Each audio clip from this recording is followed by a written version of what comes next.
السلام علیکم ناظرین، آپ دیکھ رہے ہیں السلام علیکم ناظرین کا محمدی صاحب ہمارے ساتھ موجود ہیں۔ کرسب سے آج ہم سوال کریں گے، خواب کے اندر انسان شیشہ آئینہ وغیرہ دیکھتا ہے، اس کو دیکھنا کس چیز کی علامت ہے، کیا تعبیر ہے؟ آج ہم شیخ صاحب سے پوچھیں گے۔ السلام وعلیکم السلام ورحمۃ اللہ وبرکاتہ۔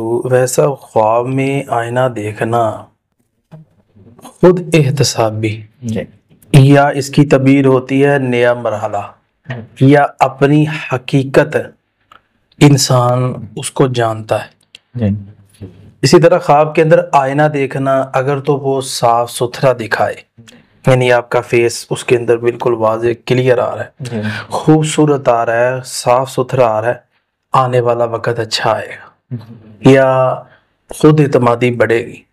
اگر دھندلا چہرہ آتا ہے، صاف ستھرا نہیں ہے، تو ذہنی الجھنے یا کسی رشتے میں وضاحت کی کمی، یہ چیزیں واضح ہو کے سامنے آ جائیں گی۔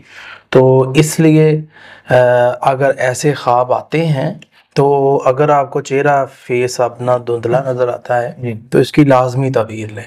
اگر دھندلا نہیں ہے، کلیئر آ رہا ہے، تو پھر یہ آنے والا وقت آپ کا مستقبل روشن ہوگا، بہتر ہوگا۔ آپ جہاں سفر کر کے جانا چاہتے ہیں آپ جا سکتے ہیں۔ بہت شکریہ جی ناظرین، اگلے پروگرام میں پھر حاضر ہوں گے۔ اللہ حافظ۔